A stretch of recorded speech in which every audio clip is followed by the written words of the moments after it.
तो अब तक आपने कहानी में देखा कि किस तरह से पिंकी को रात के अंधेरे में कुछ परछाइयाँ दीवार पर दिखाई देती हैं।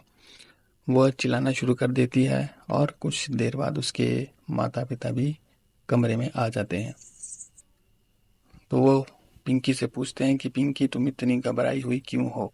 तो वो कहती है कि दीवार पर कुछ परछाइयाँ दिखाई दे रही है, लेकिन जैसे ही पिंकी के माता पिता देखते हैं तो उन्हें कुछ भी वहां पर नजर नहीं आता है। पिंकी के माता पिता को लगता है कि पिंकी कोई कल्पना कर रही है या फिर कोई सपना देख रही है। अब कहानी में आगे। पिंकी के माता पिता चिंतित हैं। वे पूरी रात पिंकी के साथ ही कमरे में रहते हैं।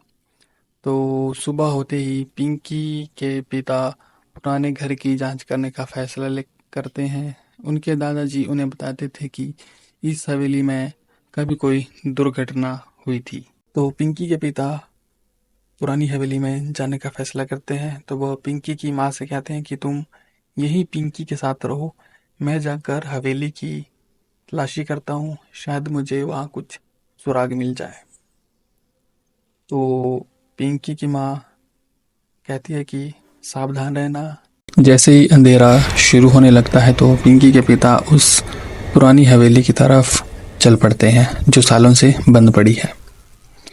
जैसे ही पिंकी के पिता दरवाज़ा खोलते हैं और अंदर झांकते हैं तो वहाँ पर बहुत ही धूल और जाले जमे हुए हैं। पिंकी के पिता आवाज़ लगाते हैं कि यहाँ कोई है यहाँ पर।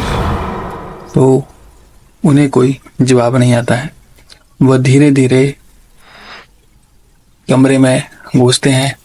उनके पैरों के नीचे फर्श पर रखी पुरानी चीज़ें खटखटाने लग जाती हैं और अचानक से एक पुरानी पेंटिंग दीवार से गिरकर टूट जाती है। पिंकी के पिता चौंक जाते हैं। वे टूटी हुई पेंटिंग के पास जाते हैं। पेंटिंग के पीछे दीवार में छिपा हुआ एक कमरा दिखाई देता है।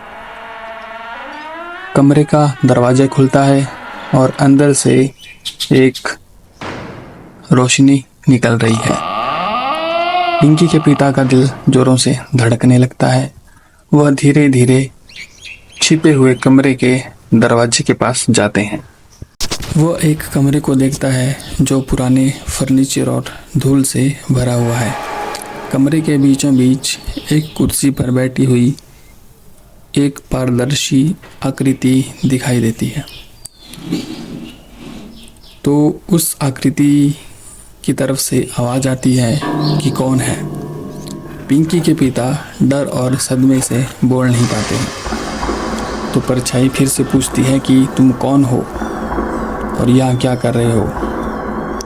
पिंकी के पिता कुछ देर चुप रहने के बाद हिम्मत जुटाते हैं और पिता कांपती हुई आवाज़ में कहते हैं कि मैं इस हवेली का नया मालिक हूँ।